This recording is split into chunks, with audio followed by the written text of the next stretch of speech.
Hey guys, it's my turn to be in the orange chair. Andy is behind the camera. Hey guys. Who are you with? This is Woody, my little buddy, my best pal. That's the CEO right there. So, hot seat time. Yes. Now Z, we all know you have an array of consoles, an array of games. Yes, we have a few. You're stuck on a desert island. Okay. Okay? With electricity and everything. It's a really cool desert island, okay? Okay. You have to take one console with you. What is that console and why? Can it be a computer versus a console? Ooh, yeah, go for it. That's a nice little twist. Commodore Amiga 1200 Okay. over a console.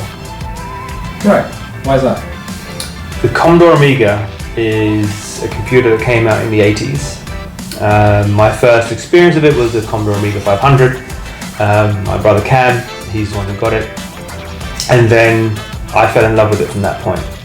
And my childhood was spent evenings, Friday nights, most of the weekend playing Lotus Turbo Challenge 2, John Madden, Turrican 2, Skid Marks, Super Skid Marks, all these games from back in the days, right?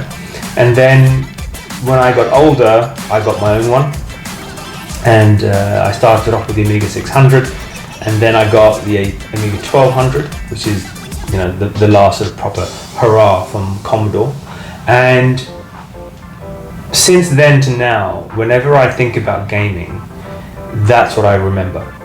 I remember playing the Commodore Amiga with my brother. Now, why would I take that device with me today? It's because I wouldn't take like an original computer. I would take the one that's been modded. So the one that you guys have seen in the other videos. What's up with you? Where do you want to go? It's got a hard drive built into it, which means that it's got thousands of games on there. You've seen Andy playing Project X on it, for example. Awesome game. And I would take that with me, with my little miniature CRT TV, my joystick and the mouse, and I'm good with that for the rest of the time. Okay, what is your favourite game then? So you've got the console, but disregard the 1,000 games on there from the hard drive and stuff. What's the one game you'd say then on that one console, on that desert island? Just one game. Just one on game. That Amiga 1200. That one game.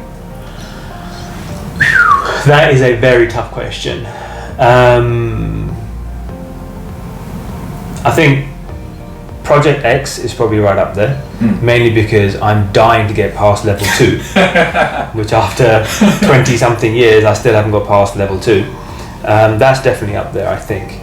Mainly because it's given me years of play on it. I wouldn't take something like Lotus Turbo Challenge, great game as it is, yeah, but it's very repetitive. Crazy Cars 3 I actually think is a better racing game than the Lotus Turbo Challenge games. John Madden was fantastic. I've actually recorded the intro to that and put it up on our YouTube channel, so guys check that out, it's actually really good fun. But I only liked John Madden because I used to play it with my brother, with somebody. So I think for me it'd probably have to be Project X.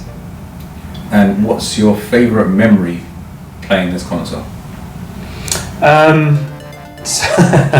Back, I can't remember what year it was now. So my brother had a friend called Roy. Bless his heart, may he rest in peace, he passed away a few years back. We were playing, I think we were playing John Madden, and we all got very, very excited. Something was happening. It was probably my fault, I can't remember for sure. But We'll say it's your fault. We'll say it's your fault. That's fine. Now the cables that would connect the joystick to the computer were quite short. They're probably no more than that, maybe that long, for example. What did I do? Hey! Oh, and dude, the computer just slid off. Oh no, it wasn't my fault. It was my friend Sam. He used to live up the road. He did it. I remember now. Now the whole device of the console just fell off the desk, and these things were built like brick houses, It was completely fine. Nothing happened to it. Like all the attachments and everything, I remember went flying off. But I remember that to this day because I remember the look on my brother's face, and he was like, "What did you just do?" And I remember Roy was there, and Roy was this guy that he just laughed at everything. So that was probably one of my fondest memories. Although it wasn't specifically playing a video game, it was the environment around it. That's cool, man. Let's talk about John Madden, because I'm a massive Madden fan. Okay. How do you see? You've seen the progression of John Madden, the game. It's fantastic. I still think it's probably the best NFL game ever. Right. How do you feel the progression has been in that game? And do you play any of the modern day titles? Right. On Switch, Xbox, PlayStation, etc. I generally have stayed away from all the sports games now, as they've got more and more realistic. Okay. It's taken the fun factor, the arcade factor out of it. It's become way too complicated, including all the soccer games, the football games, like FIFA, for example. When I played with you, I remember you're a huge FIFA fan, and I just couldn't play with you because I was like, I'm bored, because you were taking it so seriously. It's like players and then statistics and substitutions, and I was like, can we just kick the ball around and get it into the back of the net and play the next game? So no, I don't play the modern NFL games. I think the last time I played John Madden was probably on the Panasonic 3DO. Oh, wow. It was probably the last Madden game that I played. So unfortunately, I stay away from sports games for that reason. They're too hyper-realistic for me. And as a result of that, I don't enjoy it quite so much, because as Andy, you know, you guys watching perhaps don't know, but I'm more of a pick up and play gamer. I don't do I need to get in and learn every single little intricate element.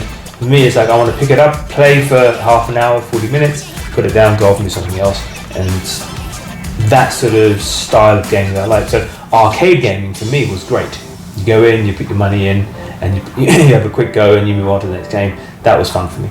Cool. And one last question you asked me at the start was, what's your ASL? What's your ICQ? ICQ. You know, I remember ICQ. I remember when ICQ first came about, the notification when a message would come through, to this day annoys me. Uh-oh.